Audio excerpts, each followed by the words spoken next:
March 12th, 2024, Aim High Academy, where Jesus and gymnastics go hand in hand.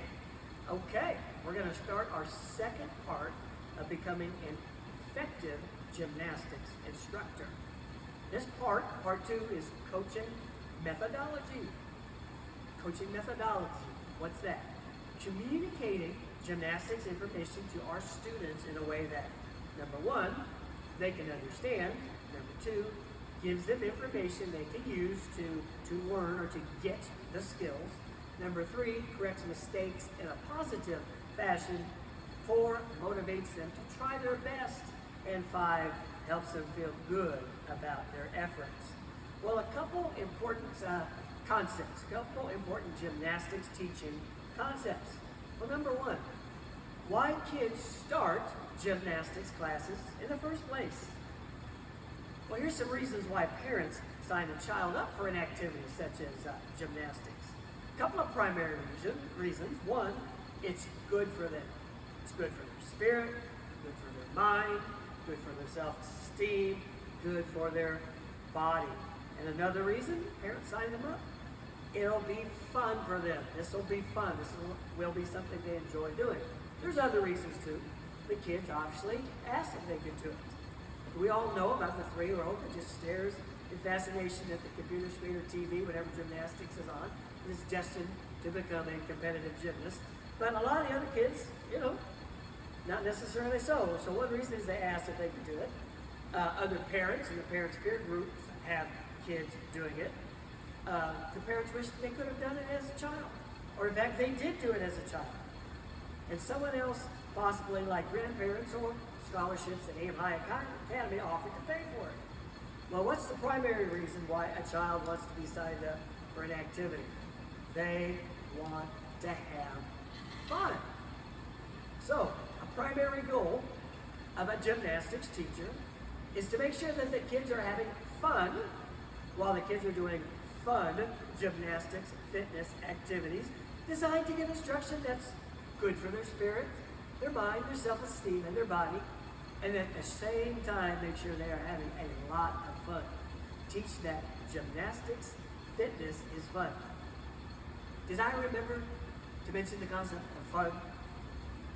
Yes, fun. Now, part two, let's look at what a teacher is. What is a teacher? What is a teacher? Well, here's my definition of a coach versus a teacher. A coach, a guy or gal with a whistle and a clipboard that hollers at athletes telling them to do it again, faster, higher, farther. And many other people have that perception of a coach. But in fact, in truth, a good coach is a knowledgeable mentor who guides experienced or beginning athletes through the fine points of successful training and competition in their given sports. That's what a good coach really is. Now, what's a teacher? A teacher also is a knowledgeable mentor who teaches unknowledgeable students how to perform a set of activities within a given discipline, in our case, gymnastics, with the ultimate purpose of moving students from their position of ignorance of the subject, ignorance of gymnastics, to mastery of the subject or gymnastics.